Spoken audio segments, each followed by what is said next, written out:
Question 3, on considère le point D, image de A par la symétrie de centre C. Attention, il y avait quelque chose à modifier dans la question pour que ce soit cohérent. Complétez le schéma avec le point D. Alors, pour le compléter, on va se permettre un petit rappel de cours sur toutes les transformations du plan qu'on connaît. Alors, dans les transformations du plan, eh bien déjà, on connaît la symétrie axiale.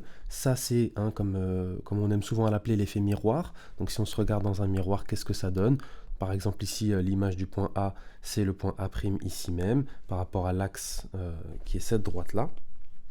Ici, l'image de la maison par rapport à cet axe-là. Donc, comme son nom l'indique, symétrie axiale, c'est par rapport à un axe.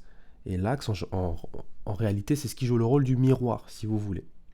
On a cette propriété qui va être très récurrente parce que c'est valable pour pas mal de transformations.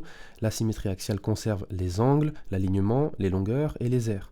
Et les angles, ça nous permet donc de dire que si par exemple on a deux droites qui sont parallèles, et bien après avoir appliqué une symétrie axiale par exemple, on conserve le parallélisme. Et pareil avec la perpendicularité.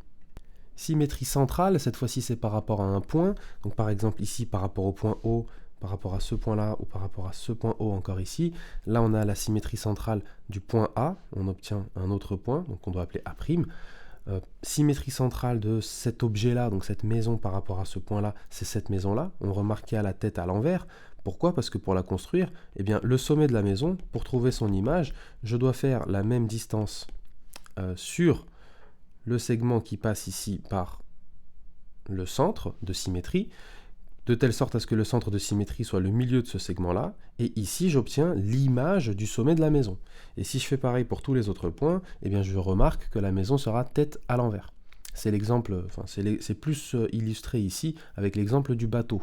Par rapport au centre de symétrie, on a le bateau qui comme une sorte de rotation. Ça permet de faire un lien avec la prochaine transformation. Mais avant, on rappelle la propriété qui nous dit que la symétrie centrale conserve, comme la symétrie axiale, les angles, l'alignement, les longueurs et les aires. Autre transformation, donc on a la rotation. Alors une rotation, qu'est-ce que c'est? Eh bien pour la définir, on a besoin de trois choses. Le centre de la rotation, donc à partir de quel point on va tourner. L'angle de la rotation, et dans quel sens? Est-ce que c'est dans le sens horaire ou anti-horaire? Donc horaire, c'est dans le sens des aiguilles d'une montre, anti-horaire, c'est dans l'autre sens. Et le sens anti-horaire, on l'appelle aussi en mathématiques le sens direct. Et autrement dit, le sens horaire, ça devient le sens indirect. Il faut que vous sachiez que ces deux choses-là correspondent à la même chose. Sens horaire, sens indirect, sens anti-horaire, sens direct.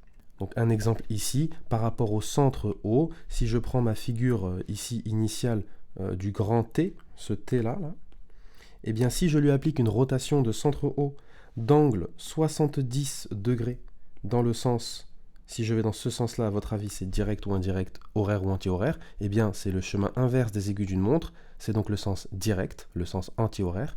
Eh bien si j'applique cette rotation, j'obtiens cette image. Pour toute transformation, on parle d'image d'un point ou d'image d'un objet, d'une figure, quand on applique la transformation. Notre propriété préférée, la rotation conserve les angles, l'alignement, les longueurs, les aires, comme symétrie axiale, comme symétrie centrale. Autre propriété intéressante, une rotation de centre O et d'angle 180 degrés, eh bien c'est exactement une symétrie centrale de centre O. Donc ces deux choses-là sont strictement identiques. Et un dernier petit exemple, eh bien ici on a un point M, un centre O, un certain angle alpha qui vaut 45 degrés. Ici, dire que M' c'est l'image de M par la rotation de centre O et d'angle alpha, qui vaut 45 degrés, eh bien ça veut dire que la longueur OM, c'est la même que la longueur OM', autrement dit, on a le codage suivant, ce côté-là est égal à ce côté-là, les deux longueurs sont identiques, et l'angle entre le point M, O et M' vaut exactement l'angle alpha. Autrement dit, ici, on a 45 degrés entre les deux angles, enfin entre les deux points, par rapport au centre O. Donc ça correspond à l'angle MOM'. Et dernière transformation, il s'agit de la translation. Alors pareil que pour la rotation, il faut trois choses pour définir une translation. Il faut une direction, un sens et une longueur. Alors, direction et sens, en général, on a l'impression que ça veut dire la même chose.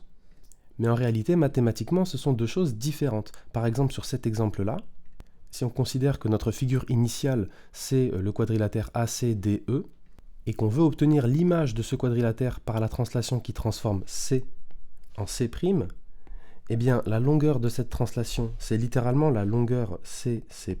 Je ne mets pas de crochet puisqu'il s'agit d'une longueur. Le sens, il m'est donné par cette petite flèche-là.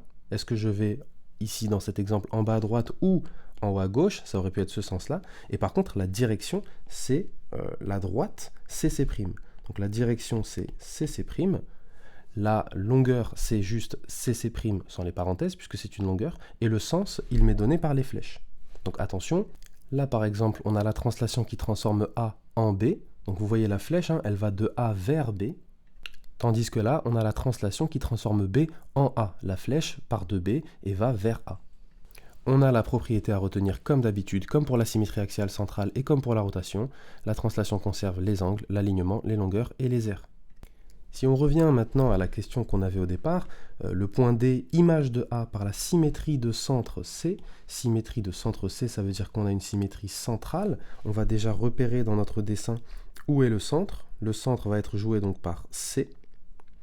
Et je veux l'image de A, ça veut dire que je prends mon point A qui est ici. Je dois faire cette même distance de l'autre côté du point C. Donc vous voyez, je prolonge la droite AC. Je fais la même distance et je trouve ici l'image, donc mon point qui s'appelle D. Et je peux dire que D est l'image du point A par la symétrie de centre C. Avec le codage, je vois bien que ce côté-là, DC, est égal au côté CA. Et voilà, j'ai construit le point D. Question 4. Quelle est la nature du triangle ADK?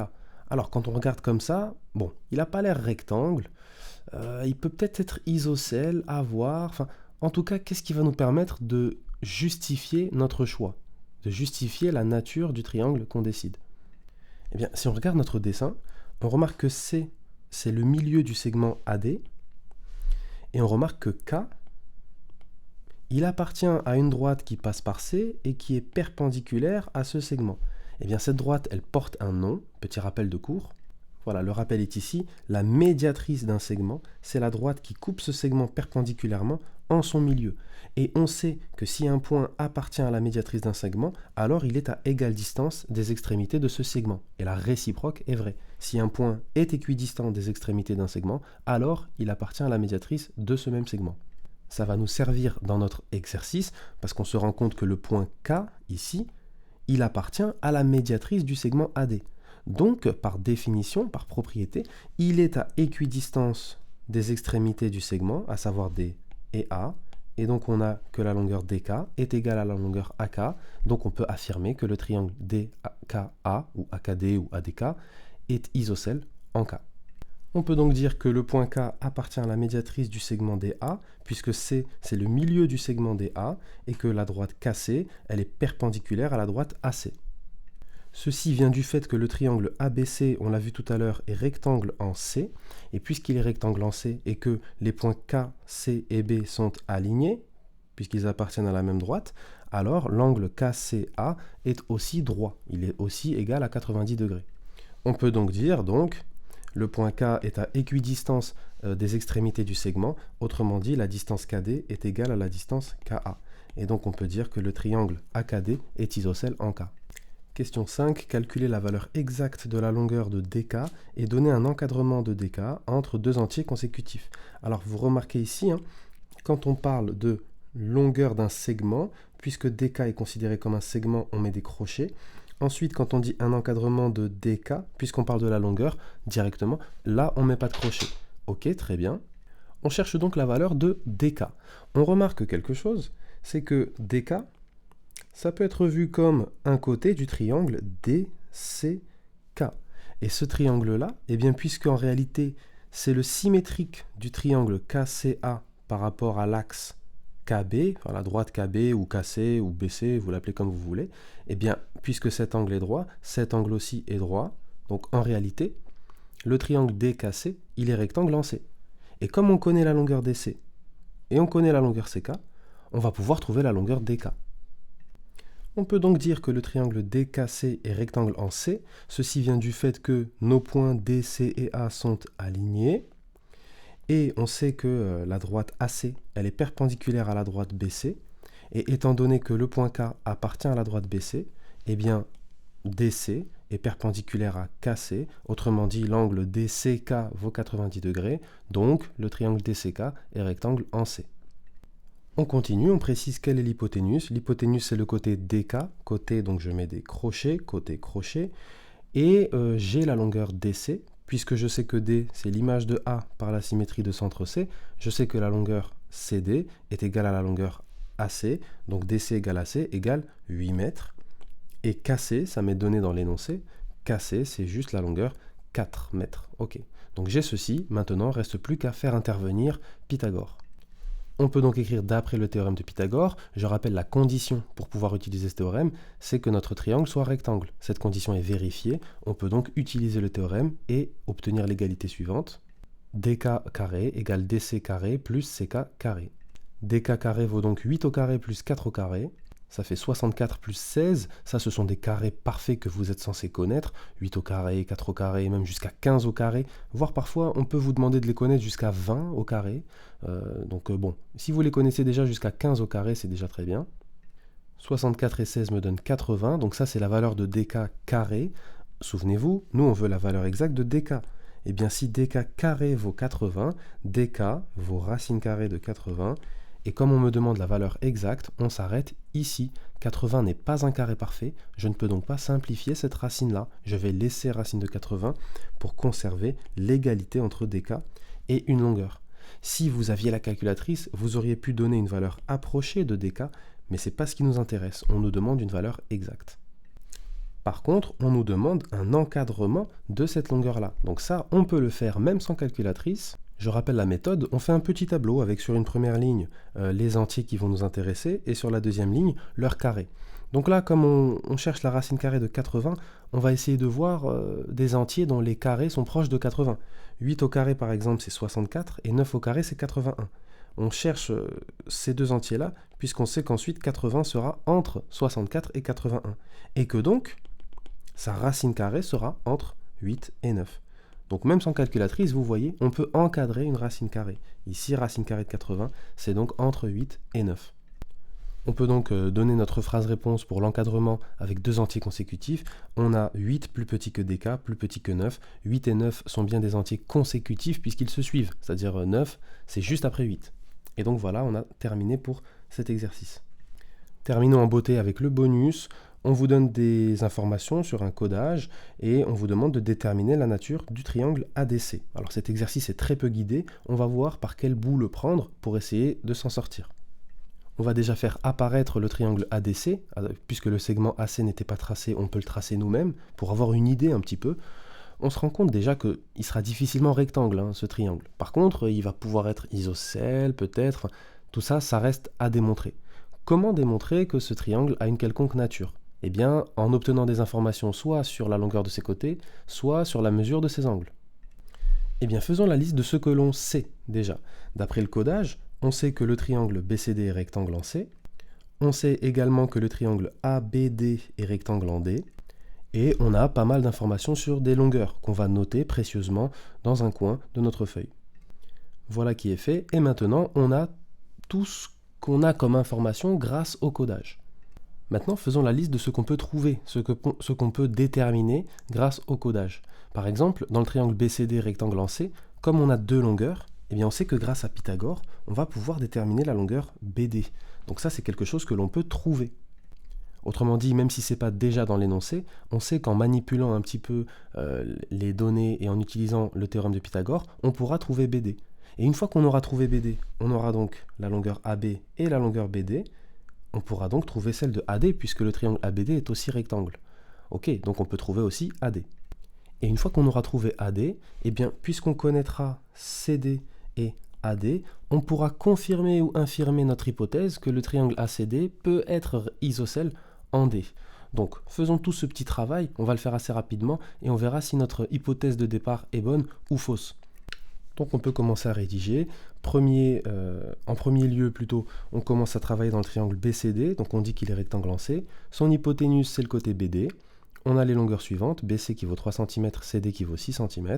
D'après le théorème de Pythagore, on peut l'appliquer puisque le triangle est rectangle. On a BD carré égale CB carré plus CD carré, autrement dit égale 3 au carré plus 6 au carré. Ceci va nous donner 9 plus 36. Et donc 45 pour BD carré. Donc maintenant, il faut savoir que si BD carré vaut 45, alors BD On peut dire donc BD est égal, lui, à la racine carrée de 45. Et attention, maintenant, il faut garder cette valeur exacte lorsqu'on va travailler dans un autre triangle qui a aussi comme côté BD. Pourquoi? Parce que si on travaille avec des valeurs approchées, on ne pourra plus utiliser l'égalité de Pythagore. Si on veut utiliser une égalité, il nous faut des valeurs exactes. Donc on va garder racine carrée de 45 et c'est très bien comme ça. Donc maintenant, je rappelle qu'on va faire le même raisonnement, cette fois-ci dans le triangle ABD, pour calculer la longueur AD. Donc on va carrément faire un copier-coller pour remarquer que la structure est identique. Évidemment, on ne peut pas faire ça sur notre copie. Mais nous, ici, on va le faire pour remarquer la structure. Cette fois-ci, nous sommes dans quel triangle? On n'est plus dans le triangle BCD, rectangle en C. On va le faire d'une autre couleur en rouge. On est dans le triangle ABD. Donc c'est parti. On est dans le triangle ABD, rectangle en D. L'hypoténuse n'est plus le côté BD, c'est le côté AB. Vous remarquez que la structure est la même. Les longueurs dont on a besoin, ce ne sont plus BC et CD. Ça va être AB qu'on connaît qui vaut 9 cm et BD qu'on vient de calculer qui vaut racine de 45 cm. Attention, je le répète, il faut des valeurs exactes, donc n'allez pas chercher une valeur approchée. Dans tous les cas, vous n'avez pas la calculatrice, donc ça va vous mettre sur le droit chemin. Il faut prendre racine carrée du nombre. C'est la seule valeur exacte pour la longueur. Ensuite, d'après le théorème de Pythagore, eh bien, c'est plus cette égalité-là qu'on a, ça va être celle dans notre nouveau triangle. Donc quel est ce triangle? C'est ABD, l'hypoténuse c'est AB, donc on a AB carré qui est égal à BD carré plus AB carré. Je remplace par les valeurs que je connais. AB carré, lui je le connais, c'est donc 9 au carré, qui est égal à BD carré, je le connais, c'est racine de 45 au carré, plus, tac tac tac, ici c'est pas AB, attention, c'est AD. Voilà, on a bien AD carré. Et AD, c'est la longueur que je cherche, que je ne connais pas. Donc ici, déjà on peut simplifier. Racine de 45 au carré, eh bien vous devez savoir que la racine carrée d'un nombre que j'élève ensuite au carré, c'est tout simplement le nombre qui était sous la racine. Racine carrée de 9 au carré, c'est 3 au carré, donc 3 fois 3, c'est 9. Par exemple, racine carrée de 9 au carré, c'est 9. Vous pouvez ici avec racine carrée de 4 au carré, racine carrée de 4 c'est 2, au carré c'est bien 4. Donc en réalité, racine carrée d'un nombre au carré, c'est juste le nombre qui était sous la racine. Ok, donc maintenant je peux dire que 81 est égal à 45 plus AD carré. Comme je cherche AD, je vais l'isoler. AD carré égale 81 moins 45. Et maintenant, il ne me reste plus qu'à calculer. Donc on a AD carré qui vaut 36, et on va pouvoir conclure. Cette fois-ci, 36 est un carré parfait, donc on peut dire que AD égale racine de 36 égale 6. Voilà qui est fait, et on se rend compte, comme par magie, que AD vaut 6 cm, et c'est la même chose que CD qui vaut également 6 cm. On peut donc dire que le triangle ADC est isocèle en D. On peut donc conclure avec une petite phrase, comme on a trouvé CD égale AD égale 6 cm, on peut donc dire que ADC est isocèle en D, et ça conclut le bonus. Alors, on aurait pu, parce qu'en réalité, le triangle aurait très bien pu être équilatéral. On aurait très bien pu imaginer que AC puisse être égal lui aussi à 6 cm, même si sur le dessin, ça n'a pas l'air d'être vrai. Mais si on se pose cette question-là, eh bien, il faudrait remarquer que alors le triangle ABC, pour avoir cette répartition-là, 9 cm, 3 cm et 6 cm, si on imagine que AC puisse être égal à 6, on remarque quelque chose, c'est que 9, c'est égal à 3 plus 6. Or, on sait dans notre cours qu'il y a ce qu'on appelle l'inégalité triangulaire, qui me dit la chose suivante, dans un triangle, la longueur d'un côté est inférieure à la somme des deux autres. Ça veut dire que ici, par exemple, il faut absolument que la plus grande longueur soit plus petite que la somme des deux autres. Là, ce n'est pas le cas. On remarque que 9, ce n'est pas strictement inférieur à 3 plus 6, c'est égal.